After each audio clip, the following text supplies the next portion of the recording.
Thank you very much for talking to us. Were there protests on campus this Monday? Good evening, Sally, and good evening to the viewers. Yes, there have been some protests. In fact, early morning, we had blockage of one of our gates, but we redirected traffic through the other gates.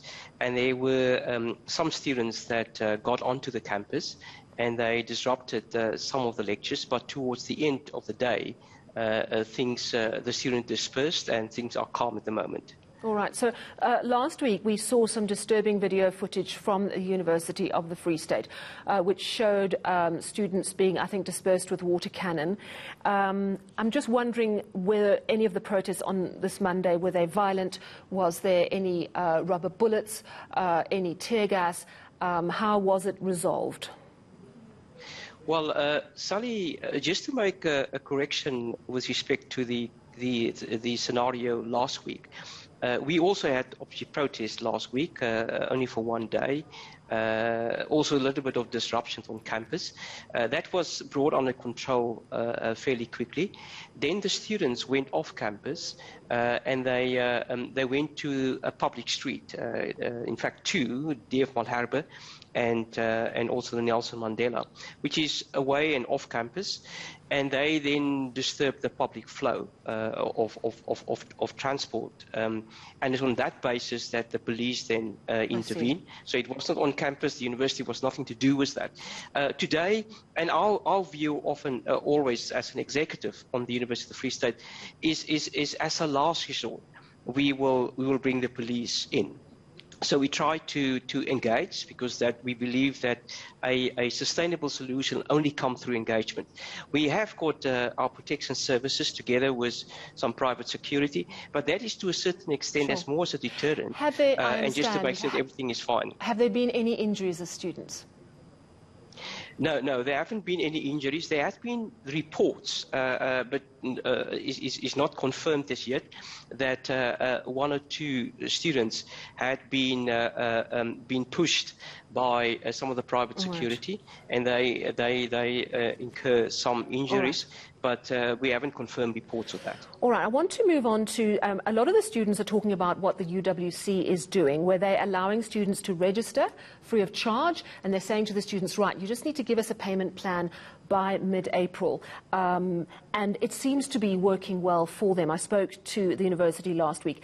Is the University of the Free State planning something similar?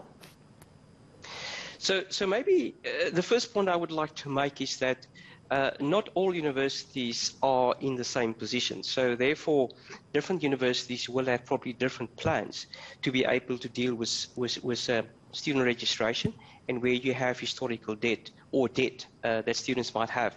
At the University of the Free State, last week, we announced that if students, and that is now specifically NSFAS students, if they do have historical debt, but they are confirmed, and NSFAS would confirm them on the list for 2021, they could come and register, they don't have to pay.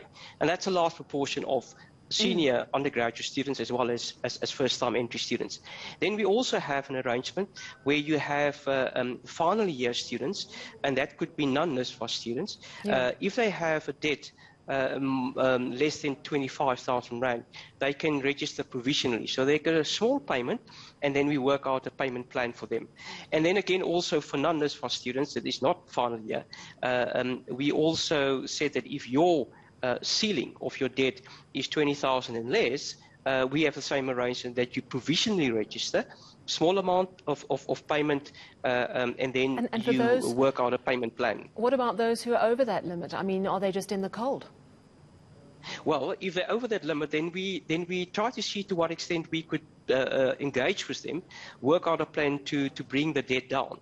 And that's not a large, well, I wouldn't say not a large number, that is a substantial number, but we engage with them to say, well, how can we assist to be able for you to bring the debt actually down to that limit? All right, so you say that negotiations are underway. I know that the University of the Free State has a 300 million Rand debt. Other institutions have much more than that. What do you make of the students' demand that historical debt, which in total is around 10 billion Rand for all universities, should simply be scrapped? Well, Well, that unfortunately I would not support, because we can't scrap debt. We will have to find a solution, and that solution would be an engagement with government and the broader society to say, well, how do we actually deal with the student debt? And I think something, Sally, that needs to happen would be to say, well, is there a sustainable financial model for student finance?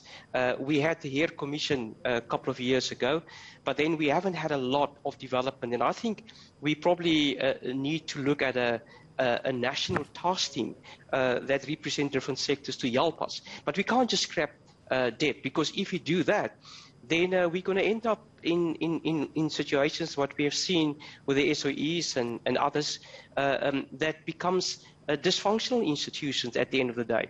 And higher education is on the one hand resilient, but is also fragile. And we need to make sure that we balance that in a proper way. And scrapping debt would be an irresponsible move. All right, well, thank you for your views this evening. We do appreciate it. Rector and Vice-Chancellor at the University of the Free State, Professor Francis Peterson.